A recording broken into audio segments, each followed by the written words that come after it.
listen, Okay. you were talking about supercars and amazing things. Someone's building a supercar right here, and in fact, in the Old Hood, in the Big Valley, in the Hutt Valley. Yeah, in the swamp. And I mean, the cool thing is this guy is an everyday fellow. He's actually an IT expert, and what he's doing is unbelievable. Have we got? Can we cross over to him? I think he's here now. Fraser Simpson is his name. G'day, Fraser.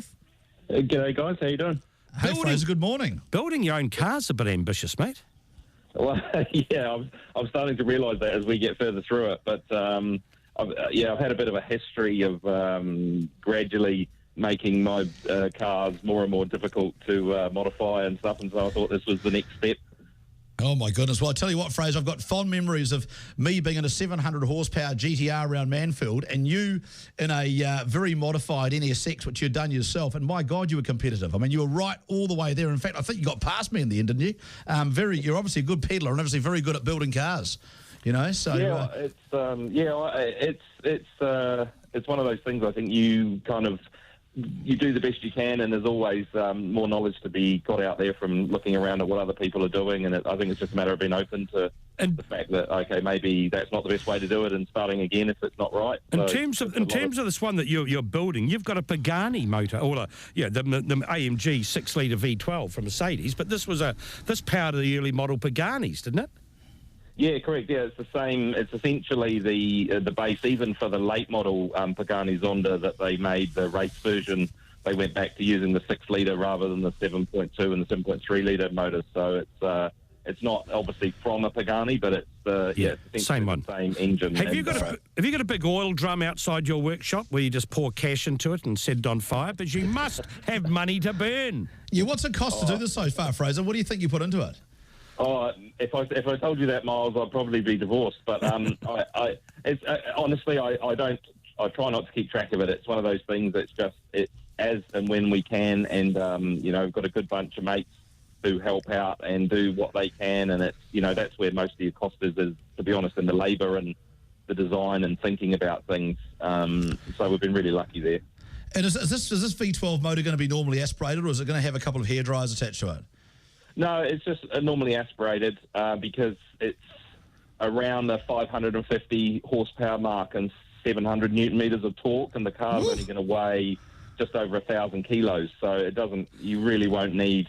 That puts it in sort of Bugatti Veyron super sport territory, power to weight ratio. So you don't really need any more power than that. I don't think. Fraser, why not go and buy one off the shelf? What's the attraction of building it yourself? To be honest, that's a really hard one to answer. But for me, I really struggle with having something that I hate to drive down the road and just see something coming the other way that someone else has just bought. I like to make it my own, and this is, I suppose, the ultimate way to do that is I get the engine that I wanted, I get the seating position that I wanted, I get the look that I wanted. I don't have to compromise And it's interesting for me too, so it's kind of a double whammy. I get what I want at the end of it, and I enjoyed the ride. Where does the body kit come from? The body, what we've done is there's a company in Miami who designed the base of the frame, the chassis, and the rough body, but it is just that. It's a starting point. It's not really a full kit or anything like that. It was, and we did plan to cut it up, but it was just to save us some time. It is something we probably could have made ourselves, but it's just, you've got to be realistic about spending And so how fast is this thing going to go, Fraser? 0 to 100, what are you expecting? Oh, definitely, I would say, anyway, if we can get the traction, definitely sub 4 seconds, and it'll be geared to do over 200 mile an hour. So we want to do that just because if you're going to call it a supercar, I think it has to be able to do that. And so certainly the numbers will stack up. Does your wife like cars? She likes older cars, strangely. She's not really, she's not really interested in cars in general like I am, but she lets me chase my passion, which is fantastic. Yeah. She tolerates you. Yeah, she sure does, a lot.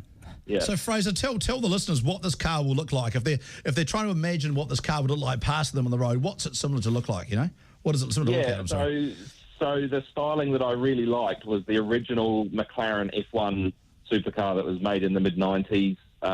They made an LM version of it, which is a Le Mans version, and for the road, and that's sort of the styling that we're basing it around. So it'll look very similar to a McLaren F1, but with some updates and some variations, because that's just the styling that I liked, which is why we ended up going that way. How far away?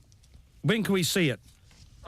That's a big question too. Like I said, I mean, you know, it's just time and as things happen for us at the moment. But realistically, assuming we can keep going at the same rate, probably another 2 years, maybe 18 months, 2 years. Hey, Mark, we could do a live crossover down at the dealership with a car.